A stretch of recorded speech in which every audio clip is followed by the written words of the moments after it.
Have you ever wondered how Donald Trump became so successful? Stay tuned. Let's find out. Donald Trump is a former president of the United States of America, but he's also had many successful business ventures, and he is one of the wealthiest people in the United States of America. So Trump has many different revenues of income that's coming in, which has made him wildly successful.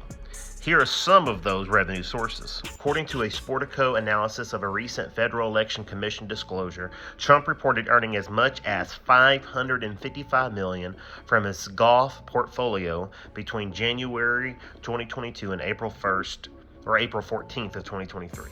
Golf. It was also reported that he made $77 million on condo sales. Some of his condos can go as high as $10 million, and some of the amenities include a around-the-clock bell doorman, a weight room, a maid service, and a valet. Condos.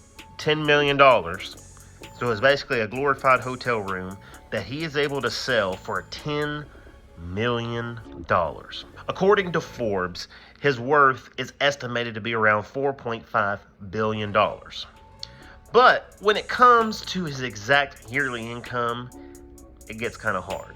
And the reason is because he has never released his personal tax records, which means we really don't know exactly how much he brings in, which we all know that has been a topic of controversy. But technically, Trump can make as low as $900,000 a year, all the way up to $632 million a year.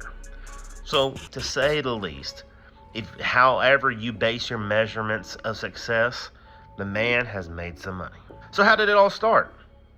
He began his career at his father's real estate company, Trump Management, which he later renamed the Trump Organization. He expanded its business to Manhattan, where his father's financial and political backing enabled him to do his first deals, demolishing and renovating landmark buildings. BBC said this about the beginnings of Donald Trump. Mr. Trump's first big project was the Commodore Hotel, which he partnered with the Hyatt organization to buy in 1976 for an undisclosed price and renamed the Grand Hyatt. At the time, many buildings in Manhattan were facing foreclosure. The Commodore itself owed $1.5 million in debt, and New York was not seen as the luxury vacation spot it is today. The investment was a big risk for the young developer, Donald Trump, using the negotiating skills he talks about so shamelessly on the campaign trail. Mr. Trump convinced New York City to give the hotel a 40-year tax break that saved $160 million.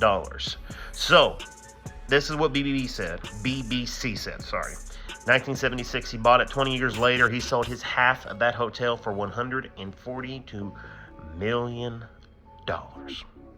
In the spirit, he would go also to build the company's crown jewel, which was called Trump Towers, which boasts of 58 floors. 58 floors. So what was Trump's secret to success? What was his secret sauce? What did he do? One of Trump's major secrets to his success was his willingness to put his name on everything that he had, which created a solid brand. He created a brand which was basically himself. The name Trump was his brand. All the way down to the steaks and ties, which he had. He would call it Trump steaks, Trump ties. And he would do all these things, and everything was successful for the most part because of the name Trump. In 1987, when he published The Art of the Deal, his celebrity climbed even higher, which is a book, by the way, that he has authored. Mr. Trump solidified his reputation as a straight-talking negotiator with his decade-long run as the host of The Apprentice, where his crass remarks and public firing of potential employees, often on an apparent whim, earned him legions of fans.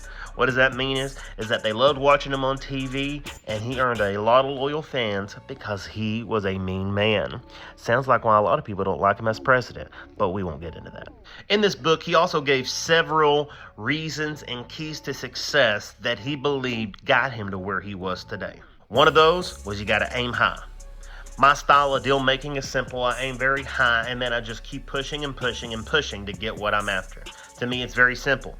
If you're going to be thinking anyway, you might as well think big. Most people think small because they are afraid of success, afraid of making decisions, afraid of winning. So the first thing is, if you want to be successful in some sort of way like Donald Trump is, when you aim, make sure the scopes up are higher instead of eye level or lower. You've got to aim bigger than what you want. Grant Cardone wrote a book called The 10X Rule. Basically, he said, whatever you want, figure out what it takes to get what you want. Figure out the effort that it takes to get what you want. Figure out what actions you must take to get what you want, and whatever that is, multiply it by 10. Take massive actions and you'll get massive results. He also said you got to learn how to trust your instincts. You got to trust your gut. He said this: I don't hire a lot of number crunchers, and I don't trust fancy marketing surveys. I do my own surveys and I draw my own conclusions. When I'm in another city, I take a cab and I'll make a point to ask the cab driver questions. I ask and I ask and I ask until I begin to get a gut feeling. The greatest consulting firms will charge you $100,000 for a lengthy study, and in the end it has no conclusion, takes so long to complete that if the deal you are considering was a good one, it will be long gone. And by the way, if you're interested in getting this book called The Art of the Deal by Donald Trump, I'm going to drop the link below in the description. But guys, this successful real estate broker and former president of the United States, possible next president of the United States, has done a lot of things that's made him successful. And no matter what your opinions are of him, you cannot deny that he was a great businessman and that he is a great, still to this day, businessman. So guys, you got to take some advice from him. Do that. I hope you enjoyed the video. If you did, like the video, subscribe, comment. See you later.